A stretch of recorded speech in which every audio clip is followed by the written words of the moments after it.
बिस्मिल्लाहिर्रहमानिर्रहीम। नाज़रीन अस्सलाम वालेकुम। मैं हूँ आपका मेज़बान साबिर शाकिर, वफाक़ी दारुल हुकूमत इस्लामाबाद से कुछ ताज़ा तरीन ख़बरें और ख़बरों का ताल्लुक़ पाकिस्तान की कौमी सियासत से है। डरामाई तब्दीलियाँ आई हैं जी पाकिस्तान की पॉलिटिक्स में, और पॉलिटिक्स में कोई भी चीज़ हरफ़ आखिर नहीं होती। तहरीक अदम एतमाद का सिलसिला जारी है, और तहरीक अदम एतमाद में अभी तक, इस वक्त तक जब तक मैं बात कर रहा हूँ, नंबर्स गेम नहीं है किसी के पास भी। कोई भी अपोजिशन ने तहरीक तो जमा करवा दी, लेकिन उनके पास 172 नंबर नहीं है। हुकूमत के पास भी 172 नंबर नहीं है, और फैसला कुन वोट जो है वो दरमियान में कहीं फिर रहा है, और वो इस वक्त कभी राइट साइड पे देखता है, कभी लेफ़्ट साइड पे देख रहा है कि जाना किधर है। उसको कुछ सुझाव ही नहीं दे रहा कि क्या किया जाए। लेकिन कुछ अहम डेवलपमेंट्स हुई हैं। रात गए और फिर कुछ दिन में भी कोई आला दिमाग, ज़हीन दिमाग बैठे पुरफ़िज़ा मुकाम में भी, कुछ तो पुरफ़िज़ा मुकाम में बैठे, और कुछ ज़रा क्या कहना चाहिए, धीमी लाइट में, मध्यम रोशनियों में भी बैठे। और सारी सिचुएशन जिस तरफ जा रही है वो जा रही है बिल्कुल कशीदगी की तरफ। तो इससे बचने के लिए क्या किया जाए, किस तरफ जाया जाए। और हुकूमत, क्योंकि अब तक जो है अफ़वाज पाकिस्तान, मिलिट्री इस्टेब्लिशमेंट जिसको कहते हैं, वो न्यूट्रल है। वो ये बिल्कुल पॉलिटिक्स से वो कहना चाहिए अलग, और वो किसी किस्म का कोई किरदार अदा करने के लिए तैयार नहीं, क्योंकि ये एक पॉलिटिकल बैटल थी वर्सेस खान 11 और अपोजिशन की। ये पॉलिटिकल बैटल थी, और आइनी और कानूनी तरीका एक मौजूद होता है और दस्तूर के मुताबिक। लेकिन हो ये रहा है कि सब कुछ दस्तूर के मुताबिक नहीं हो रहा, और अब दस्तूर के साथ साथ गैर दस्तूरी काम भी शुरू हो गए हैं, और उसमें बाय हुक और क्रुक दोनों ग्रुप जो हैं वो शुरू हो गए। हॉर्स ट्रेडिंग का सिलसिला शुरू हो गया, फिर गैर मुल्की सफारत खानों का किरदार आ गया। ये सारी चीज़ें, कुछ ऑडियोज़ वीडियोज़ सामने आ गई, तो ये सब चीज़ें आ गई मैदान में। और अब इत्तेहादी जमातें, बावजूद इसके कि काफ लीग को वज़ारत आला की पेशकश है, वो खामोश है। अभी इतनी हिम्मत उसमें भी नहीं है कि वो यकदम भड़क से ऐलान कर दें कि जनाब ठीक है जी, वोट ऑफ नो कॉन्फिडेंस, हम इसका साथ देंगे और काबीना से अपने वज़ीर वापस बुला लें। अभी तक नहीं बुलाए। मुत्तहिदा कौमी मूवमेंट अपनी जगह पे मौजूद हैं, तहफ़्फ़ुज़ात हैं, सब कुछ है, लेकिन अपने वज़ीर वापस नहीं बुला रही।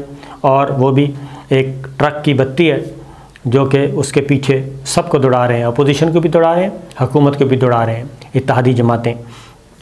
और साथ ही साथ एक और मसला पैदा हो गया, और वो पैदा हो गया अलीम ख़ान और तरीन ग्रुप में। और अलीम ख़ान, जिसके बारे में मैंने आपको कहा था कि इस पे नज़र रखनी चाहिए कि ये जो सारी चीज़ें देख रहे हैं कि जी वो अलीम ख़ान आए, मुलाकात की, गवर्नर सिंध उनसे मिले, और वो फिर उसके बाद इस्लामाबाद में मुलाकात हुई, उसके बाद फिर चले गए बैरून मुल्क, जहांगीर तरीन साहब से मिले, नवाज शरीफ साहब से मिले। ये सारी ख़बरें आना शुरू हो गईं, और वापस आए, ओन चौधरी से मुलाकात हुई, और अब पता चला कि अलीम ख़ान और जहांगीर तरीन ग्रुप के दरमियान कोई अंडरस्टैंडिंग नहीं हो सकी और दूर हो गए।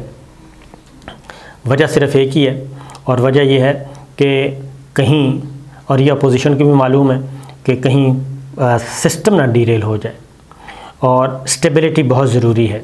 और ये जो चूहे बिल्ली का खेल है, इसके नतीजे में सिस्टम का ना नुकसान पहुंच जाए।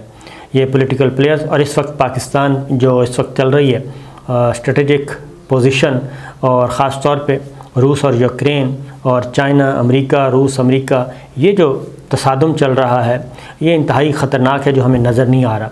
इन हालात में अगर पाकिस्तान भी डिस्टेबल होता है तो क्या करना चाहिए। तो लिहाजा मामलात इसको रिविज़िट किया जा रहा है, और रिविज़िट इस सेंस में किया जा रहा है कि जनाब पॉलिटिकल प्लेयर्स जो हैं वो कोई ऐसा काम मत करें जिससे कि तसादुम का नतीजा तसादुम पे निकले।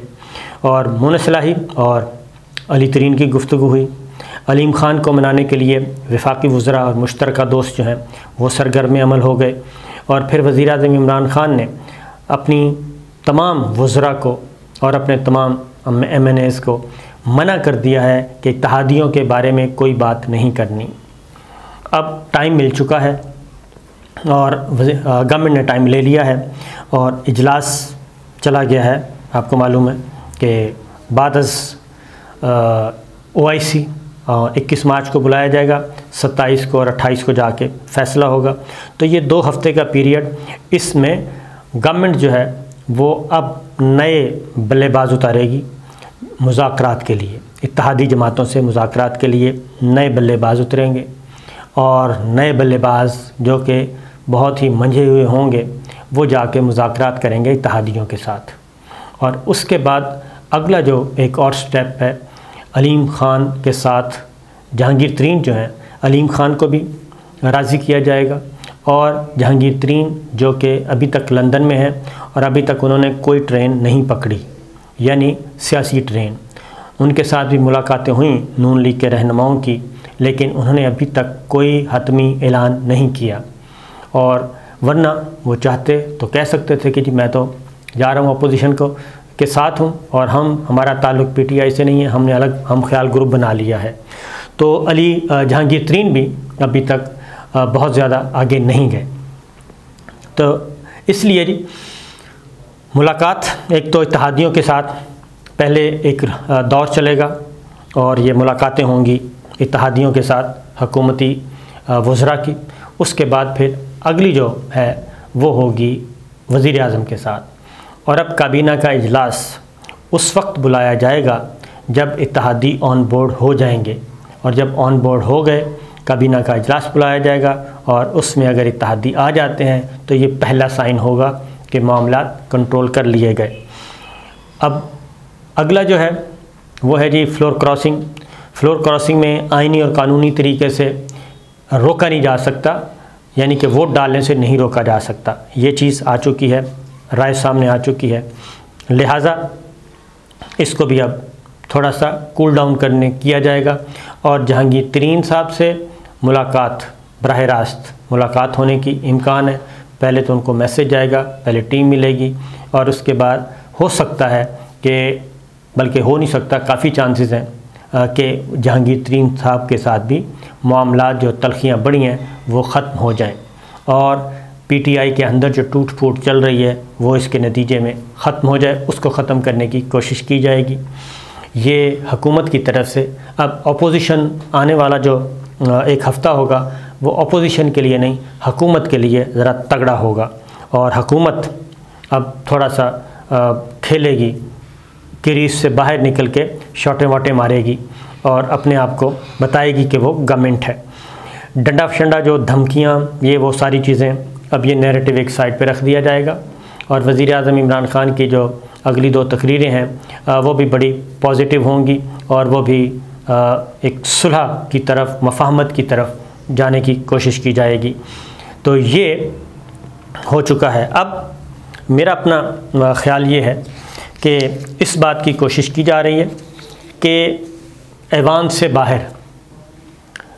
से बाहर मामलात तय किए जाएं और तहरीक अदम एतमाद की नौबत ही ना आए और तहरीक अदम एतमाद तक मामला बिल्कुल ना जाए और वोटिंग शोटिंग उस वक्त तक वहाँ तक नहीं जाएगा। दोनों सूरतों में उसमें यह है, नंबर 1 कि इत्तेहादी जमातें खुलकर ऐलान कर दें कि हम गवर्नमेंट के साथ हैं। जो भी अंडरस्टैंडिंग होती है, अगर वो ऐलान कर देती हैं कि हम गवर्नमेंट के साथ खड़ी हैं, तो ऐसी सूरत में अपोजिशन के पास 172 नंबर नहीं होंगे और वो तहरीक अदम एतमाद वापस ले लेगी और उसकी काउंटिंग की और इजलास की और उसकी ज़रूरत नहीं पड़ेगी। ये अभी तक उसके पास टाइम है, ये मार्जिन दे दिया गया है, वो तहरीक अदम एतमाद वापस ले लेगी। और अगर इत्तेहादी जमातें ये कह देती हैं और मुज़ाकरात नाकाम हो जाते हैं, तरीन ग्रुप के भी नाकाम, अलीम ख़ान साहब से भी नाकाम, सारे नाकाम हो जाते हैं और पाकिस्तान तहरीक इंसाफ इमरान ख़ान के साथ एक साइड पे और बाकी सब दूसरी साइड पे चले जाते हैं, तो ऐसी सूरत में भी तहरीक अदम एतमाद की वोटिंग से पहले ही तहरीक अदम एतमाद का नतीजा आ चुका होगा। लिहाजा ऐसी सूरत में भी फिर वो असम्बली का इजलास बुलवाने के बजाय वज़ीर आज़म इमरान ख़ान कह देंगे, उनको कहना भी चाहिए फिर उस सूरत में कि ठीक है जी, मैं इस्तीफ़ा देता हूँ, और वो इस्तीफ़ा दे सकते हैं। इस सूरत में भी तहरीक अदम एतमाद नहीं होगी, लेकिन पहला चांस मौजूद है कि इत्तेहादी जमातें वापस आ जाएंगी, गवर्नमेंट के साथ अंडरस्टैंडिंग हो जाएगी, और उस तरफ दूसरी जानिब इस सारे एक हफ़्ते के अंदर अंदर जो कुछ होना है, ये मॉरली पॉलिटिकली जो है वो अपोजिशन के जो नर्व्स हैं वो जवाब दे देंगी, और बिल्ट होगा, तामीर होगी, और वो खड़ी होंगी, वो हुकूमत होगी। इसलिए अब इस बड़े प्रोजेक्ट पे काम शुरू हो चुका है। दूसरी जानिब प्रेशर ये बढ़ता जा रहा है कि जनाब अगर ये सब कुछ, हॉर्स ट्रेडिंग भी हो रही है, वोटों की ख़रीदारी भी हो रही है, ऑडियोज़ भी आ चुकी हैं, और वज़ीर आज़म इमरान ख़ान अगर चंद ज़िम्मेदारों को बुला के वो दिखा देते हैं कि जनाब ये है सिचुएशन, तो ये इदारों की ज़िम्मेदारी है। इदारे FIA भी है, इदारा नैब भी है, इदारा इलेक्शन कमीशन ऑफ पाकिस्तान भी है, और इदारे हमारे सिक्योरिटी में। सिक्योरिटी इदारे तो उस वक्त उनका रोल शुरू हो जाता है जब आप कहें कि हमने फ़ौज तलब करनी है 245 के तहत, और उसके बाद एक PTI कहे कि मैं 1 मिलियन लेके आ रही हूँ हुक्मरान जमात, उनको कोई नहीं रोक सकता। दूसरी जानिब अपोजिशन कहे कि जी हमें आप भी तैयार रहें, और एक तरफ PTI, JUI, मुस्लिम लीग नवाज़, आप ज़रा तसव्वुर करें कि वो कितनी खौफनाक तस्वीर हो सकती है, और खुदा न खास्ता 2-4 जानें भी चली गईं तो पूरे मुल्क में आग लग सकती है। तो अगर ये सिचुएशन होती है तो इस सूरत में भी अब हमारे सिक्योरिटी इदारे जो हैं कौमी सलामती के, उनको अब इसमें कूदना पड़ेगा और सूरत हाल को संभालना पड़ेगा। तो कोशिश यही की जाएगी कि कोई सेटलमेंट हो जाए out of parliament political players के दरमियान, और जो पॉलिटिकल प्लेयर थोड़ी सी भी आंखें दिखाए, मसल दिखाए, और ये सारे सिस्टम को डीरेल करने की कोशिश करे, तो फिर उसके साथ सख्ती से निपटा जाए और एक पॉलिटिकल सेटलमेंट हो सकती है। वो आप इलेक्शन में जा सकते हैं, कबल अज़ वक्त कोई मामला तय किया जा सकता है, कोई इस तरह की बात हो सकती है, लेकिन आउट ऑफ पार्लियामेंट, और उसके बाद फिर ये।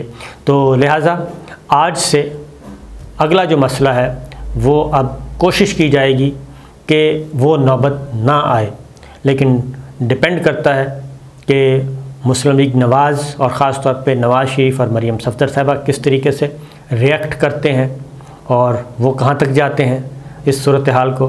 क्या मरीम सफ़दर साहिबा दोबारा से वो निकलेंगी सड़कों पे? तो ये भी इफ़ और बट्स बहुत हैं, लेकिन एक एफ़र्ट की जा रही है और कि तहरीक अदम एतमाद का मामला उससे पहले ही निमट जाए। इजाज़त दीजिए, अल्लाह हाफ़िज़।